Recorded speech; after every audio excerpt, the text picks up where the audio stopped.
बिस्मिल्लाहिर्रहमानिर्रहीम। अस्सलाम वालेकुम। मैं हूँ डॉक्टर रिज़वाना अब्बासी। अपने इस यूट्यूब चैनल के साथ आपकी खिदमत में हाज़िर हूँ। अगर आपने अभी तक मेरा चैनल लाइक और सब्सक्राइब नहीं किया तो प्लीज़ ज़रूर करें और उसको शेयर भी करें। मकसद है एजुकेशन, हेल्थ एजुकेशन। आज के इस सेशन में हम बात करेंगे डायबिटीज़ के हवाले से। आपने हमारा पिछला सेशन देखा होगा जो कि हमने एक डायबिटिक एक्सपर्ट के साथ एक छोटा सेशन किया था। इस सेशन में हम बात करेंगे थोड़ा लाइफस्टाइल मॉडिफिकेशन के ऊपर और क्या रोज़मर्रा ज़िंदगी में आप ऐसा कर सकते हैं जिससे आप डायबिटीज़ को ज़्यादा बेहतर मैनेज कर सकें और उसके साथ अपनी लाइफ को कंफर्टेबल भी कर सकें और डायबिटीज़ की कंट्रोल को भी मैनेज कर सकें। इसमें कुछ बेसिक इंफॉर्मेशन है जो हम आपके साथ शेयर करेंगे और इन चीज़ों को अडेप्ट करने से, इस लाइफस्टाइल को अडेप्ट करने से आपको ना सिर्फ ये है कि डायबिटीज़ को कंट्रोल करने में यानी शुगर के लेवल को कंट्रोल करने में फ़ायदा होगा, बल्कि इसके साथ साथ आप डायबिटीज़ रिवर्सल की तरफ भी जा सकते हैं। सबसे पहली बात जो समझने की है वो ये है कि जो डायबिटीज़ है हमारे पास वो दो तरह की होती है। एक टाइप 1 डायबिटीज़ है, एक टाइप 2 डायबिटीज़ है। और जो टाइप 1 डायबिटीज़ है वो उसकी शरह निस्बतन कम है as compared to the type 2 diabetes. Type 1 diabetes जो है वो यंगर एज में जो है वो होती है और उसमें बेसिकली वो इंसुलिन की जो है सिंथेसिस नहीं हो रही होती और इंसुलिन की जो है वो अवेलेबिलिटी ही नहीं होती बॉडी में, और इसलिए आपको बाहर से आर्टिफिशली इंसुलिन लगानी पड़ती है पेशेंट को। ये यंग एज की डायबिटीज़ होती है। जो टाइप 2 डायबिटीज़ है वो ज़्यादातर अडल्ट एज में आती है, second phase of the life में आती है, 35 एंड अबव ईयर्स की एज में डायग्नोज होती है। और इसमें जो है हमारे पास मुख्तलिफ ट्रीटमेंट मोडेलिटीज़ हैं जिसमें medicine, lifestyle modification and then later when it get controlled to prevent the complication आपको इंसुलिन भी बाज़ पेशेंट्स को देनी पड़ती है जिनका डायबिटीज़ या शुगर जो है वो कंट्रोल नहीं हो रहा होता। इस डायबिटीज़ के हवाले से अवेयरनेस की इम्पोर्टेंस क्या है या इसकी ज़रूरत क्यों है और इस पे बात करने की ज़रूरत, और जितनी दफ़ा बात की जाए कम है। उसकी वजह एक ये है कि हमारे यहाँ डायबिटीज़ की शरह बहुत ज़्यादा है। पाकिस्तान ऑलमोस्ट उन ममालिक में से है जहाँ डायबिटीज़ बहुत तेज़ी से जो है इसका इंसिडेंस बढ़ रहा है। और ये ऑलमोस्ट अगर आप अपने इर्द गिर्द भी अपने फैमिलीज़ में देखें, अपने फ्रेंड्स में देखें, तो हर घर में कम से कम 2 से 3 लोग ऐसे हैं जो इस डायबिटीज़ के मर्ज़ का शिकार हैं। तो इस हिसाब से पाकिस्तान में इसकी शरह बहुत ही ज़्यादा ख़तरनाक हद तक ज़्यादा हो चुकी है और पाकिस्तान इस डायबिटीज़ इंडेक्स में नंबर 1 पे भी आता है। इसके अलावा जो है हमारे पास डायबिटीज़ की जो लाइफस्टाइल मॉडिफिकेशन है उसमें कुछ इंपॉर्टेंट बातें हैं जो कि हमने अभी रिसेंट हमारा डायबिटीज़ अवेयरनेस वीक था इधर सऊदी अरेबिया में और खबर सिटी में भी, और इसके ऊपर बहुत ज़्यादा डिबेट्स हुई और कम्युनिटी के लेवल पे भी बहुत ज़्यादा जो है डिफरेंट हॉस्पिटल्स ने इसको एम्फसाइज़ किया कि डायबिटिक एजुकेशन बहुत ज़्यादा ज़रूरी है as it will help in the management, क्योंकि इसका डायरेक्ट रिलेशन है डायबिटीज़ को मैनेज करने में।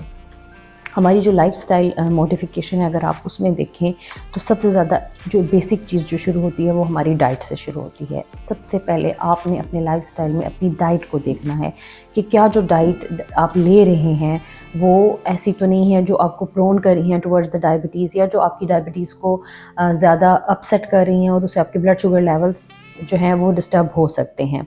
अब इसमें जो डाइट कंट्रोल है उसमें सबसे ज़्यादा ये है कि आपने अपनी डाइट में जो भी कार्बोहाइड्रेट्स का पोर्शन है वो कम कर देना है।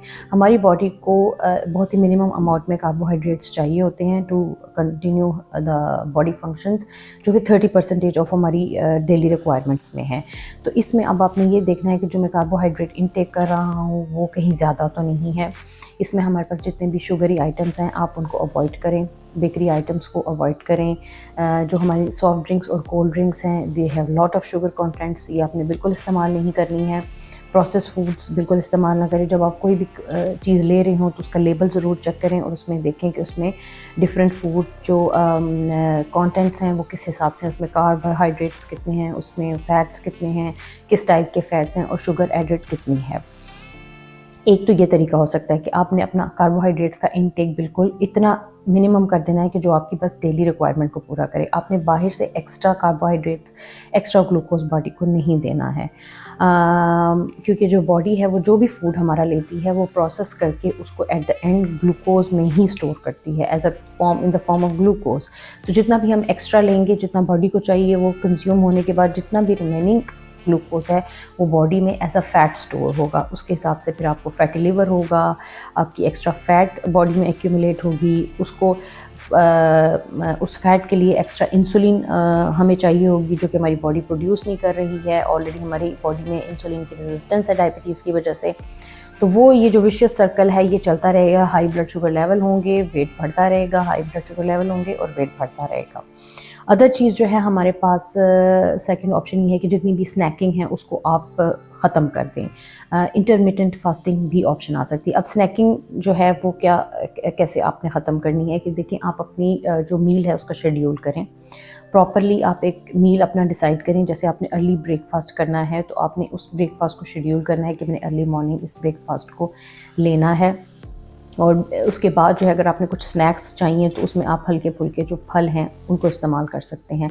फलों से मुराद डायबिटीज़ के पेशेंट जो हैं वो स्मॉल अमाउंट में या थोड़े अमाउंट में फल ले सकते हैं, लेकिन जितने भी हाई फ्रुक्टोज कंटेंट फल हैं जिनमें आम है, केला है, अंगूर है, ये अवॉइड करने चाहिए। लेकिन बाकी जो नेचुरल और सीजनल फ्रूट्स हैं वो आप एक स्मॉल पोर्शन में ले सकते हैं। इसके बाद आपका दोपहर का खाना होना चाहिए, वो भी प्रॉपरली टाइम और अर्ली होना चाहिए। ये नहीं कि आपने अगर सुबह का नाश्ता जल्दी किया है तो दोपहर का खाना आप 4 बजे ले रहे हो, नहीं, आप 12 से 1 के दरमियान अपना एक मील जो है वो ले सकते हैं लंच के फॉर्म में। उसके बाद अगेन आप शाम की टाइम एक स्नैक अगर चाह रहे हैं तो उसमें भी आपने कोई हेल्दी चॉइसेस रखनी है जो ऐसा स्नैक आप ले सकें। सर्दियों के मौसम में आप नट्स जो हैं, खुश्क मेवाजात, उनको भी इस्तेमाल कर सकते हैं। खुश्क मेवाजात का एक छोटा सा जो पोर्शन है या एक बाउल जो है वो आप ले सकते हैं। बहुत ज़्यादा क्वांटिटी में नहीं लेना, लेकिन इनके अंदर हेल्दी फैट्स होते हैं, आप इनको यूज़ कर सकते हैं। इसके बाद जो है आप कुछ भी अपनी डाइट में ऐसा ऐड कर सकते हैं जो सर्दियों के मौसम में सूप वगैरह भी आप ले सकते हैं, वेजिटेबल्स आप ले सकते हैं। लंच में आपने सैलड का इस्तेमाल ज़रूर करना है। और इसके बाद जो रात का खाना है वो भी अर्ली होना चाहिए आपका शेड्यूल। ये नहीं कि आप रात लेट खाना खाएं और खाना खाने के फ़ौरन बाद आप सो जाएं। आपकी खाने की रूटीन ऐसी होनी चाहिए कि आपने जो रात का खाना है वो कम से कम सोने से 3 घंटे पहले होना चाहिए। ये एक है जिसमें आप शेड्यूलिंग ऑफ द मील कर सकते हैं। तीसरा ऑप्शन है आपके पास इंटरमिटेंट फास्टिंग का। इंटरमिटेंट फास्टिंग भी बहुत अच्छा ऑप्शन है डायबिटीज़ के पेशेंट्स के लिए, क्योंकि उससे उनका मेटाबॉलिज्म रेगुलेट करने में एक तो हेल्प होती है, दूसरा जो भी एक्स्ट्रा एनर्जी है बॉडी से वो फ़ैट की फॉर्म में बॉडी उसको यूज़ करती है और आपकी फ़ैट जो है वो कंज्यूम होना शुरू हो जाती है और इससे आपको मोटापा नहीं आता।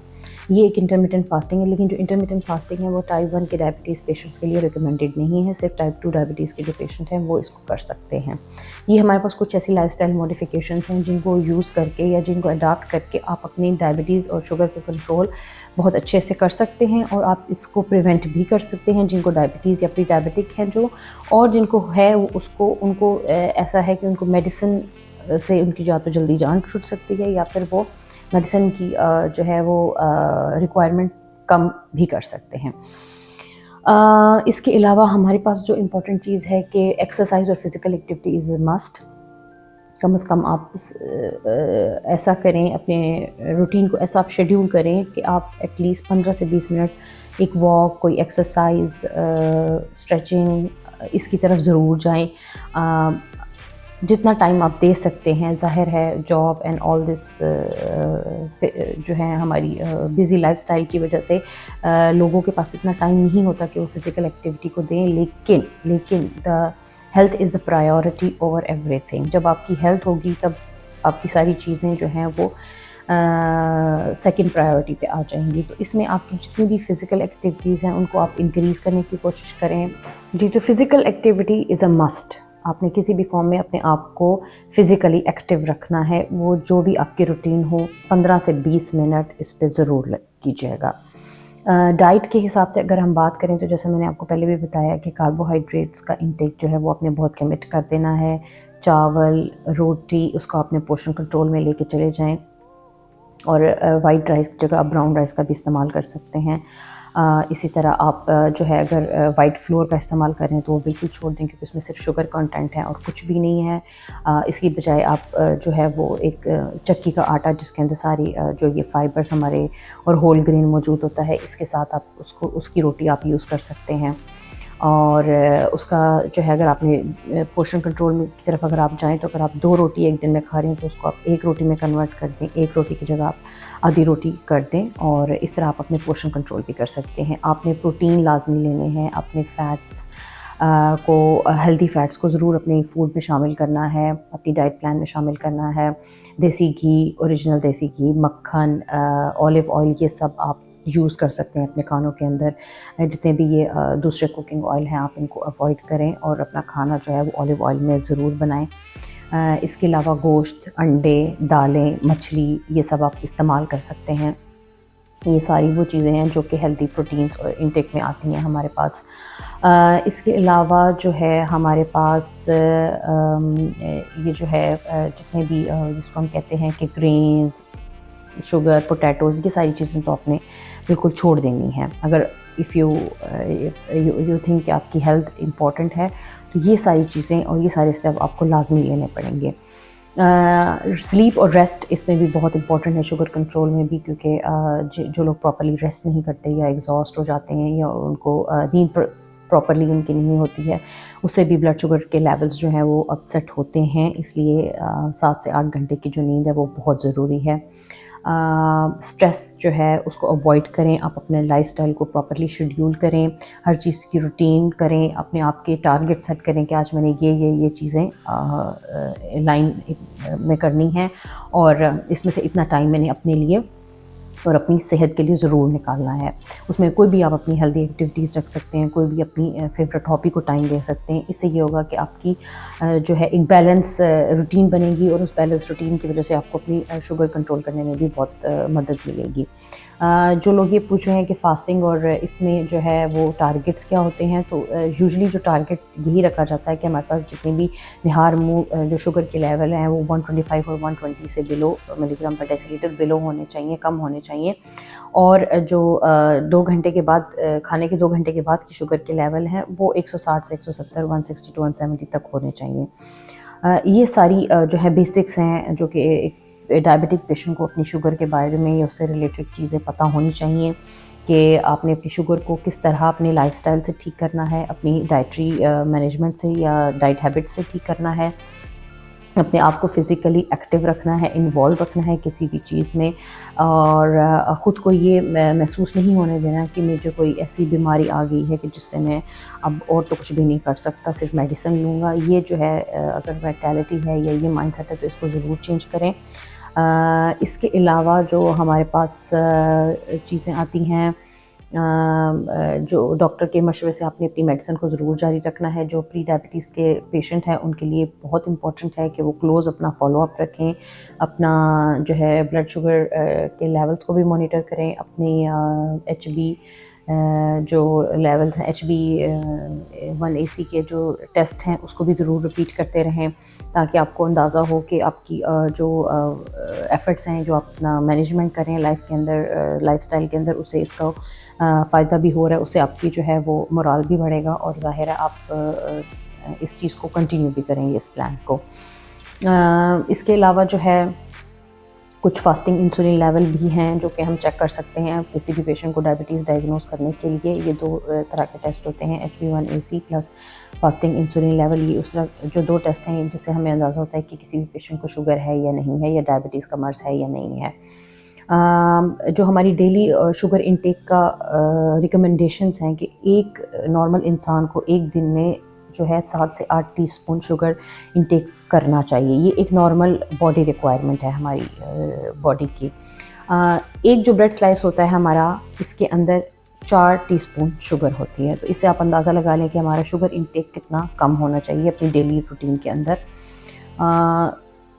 और किस हिसाब से हमें अपनी डाइट प्लान को मैनेज करना है, ताकि जो हमारी बॉडी है उसके अंदर एक्स्ट्रा बाहर से जो ग्लूकोज है या शुगर है वो ना जाए और बॉडी को फिर उसके लिए ज़्यादा फ़ाइट ना करना पड़े।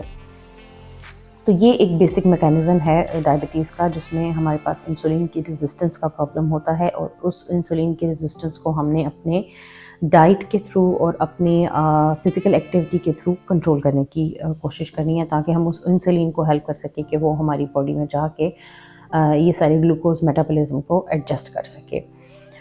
इसके अलावा जो हमारे पास डायबिटीज़ और उससे रिलेटेड कॉम्प्लिकेशन है, ये एक बहुत बड़ा टॉपिक है, इसके ऊपर बहुत सी बात की जा सकती है। अभी जो हमारे यहाँ कुछ फैमिली पेशेंट्स हैं या फैमिली मेम्बर्स हैं, उनको डायबिटिक अल्सर्स या जिनके ज़ख़म जो होते हैं उनका प्रॉब्लम हो जाता है, उससे रिलेटेड अभी हम नेक्स्ट सेशन में इस बारे में बात करेंगे। कुछ नर्सेस हमारी एक्सपर्ट हैं डायबिटिक वूंड मैनेजमेंट के ऊपर, उनसे हम डिस्कशन करेंगे इस बारे में कि जिन लोगों को ये प्रॉब्लम है, जिनके पाँव या हाथ की उंगलियां जो हैं उनको डायबिटिक अल्सर्स हो जाते हैं, उनकी वो घर पे मैनेजमेंट किस तरह कर सकते हैं और क्या केयर करनी चाहिए जिससे उनको ये है कि ये कॉम्प्लिकेशन से बचा जा सके। इस डायबिटीज़ के हवाले से अगर आपका कोई भी सवाल है तो प्लीज़ हमें ज़रूर कमेंट्स में बताइए, हमें ईमेल में बताइए, ज़रूर पूछिए अपना सवाल। और इसके अलावा अगर आप किसी और भी टॉपिक पे बात करना चाहते हैं या कोई आपकी कंसर्न्स हैं हेल्थ से रिलेटेड, या आपके किसी प्यारे की हेल्थ से रिलेटेड कोई भी इशू है, उसके बारे में आपने कुछ पूछना है, तो ज़रूर हमसे सवाल कीजिए। मकसद यही है इस चैनल का और इस मीडिया का कि हम अपने लोगों को ज़्यादा से ज़्यादा जो है नॉलेज जो है वो दे सकें, ज़्यादा से ज़्यादा मालूमात उनको फ़राहम कर सकें, जिससे उनको अपनी बीमारी से लड़ने में मदद मिल सके। और नॉलेज जब आपके पास होती है, आपके पास किसी चीज़ की मालूमात होती हैं या कोई एविडेंस बेस्ड आपके पास इंफॉर्मेशन होती है, तो उसके थ्रू ये होता है कि आपकी बीमारी की समझने की सलाहियत होती है, और आपको आप ज़्यादा बेहतर तरीके से अपनी बीमारी को और अपने लाइफस्टाइल को इस तरह मैनेज करते हैं जिससे आपको उस बीमारी के साथ जो है प्रैक्टिकली डील करने में आसानी होती है। तो यही मकसद है इस चैनल का भी कि हम लोगों को ज़्यादा से ज़्यादा उनकी सेहत से मुतालिक आगाही दें, क्योंकि ये चीज़ हमारे यहाँ बहुत ज़्यादा जिसे कहना चाहिए बहुत ज़्यादा भी इनिशियल लेवल पे है, और इस पर बहुत ज़्यादा काम करने की ज़रूरत है। और जितने भी डॉक्टर कम्युनिटी है हमारे यहाँ, उन सब की ये एक ज़िम्मेदारी है, प्रोफेशनली एक रिस्पॉन्सिबिलिटी है कि हम अपने तौर पे ये ज़रूर कोशिश करें अपने लोगों के लिए। तो इसी चीज़ के साथ हम इस सेशन को ख़त्म करते हैं, और अपनी दुआ में हमें ज़रूर याद रखिएगा। प्लीज़ हमारा चैनल ज़रूर लाइक करें, सब्सक्राइब करें और उसको शेयर भी करें अपने दोस्तों के साथ, अपनी फैमिलीज़ के साथ। और अगर आपका कोई भी सवाल है और सेहत से मुतालिक या अपनी बीमारी से मुतालिक, या कोई भी आपके जहन में कन्फ्यूजन है, तो आप ज़रूर हमें मैसेज करें, हमसे पूछें। तब तक अपना ख्याल रखिएगा। अल्लाह हाफ़िज़।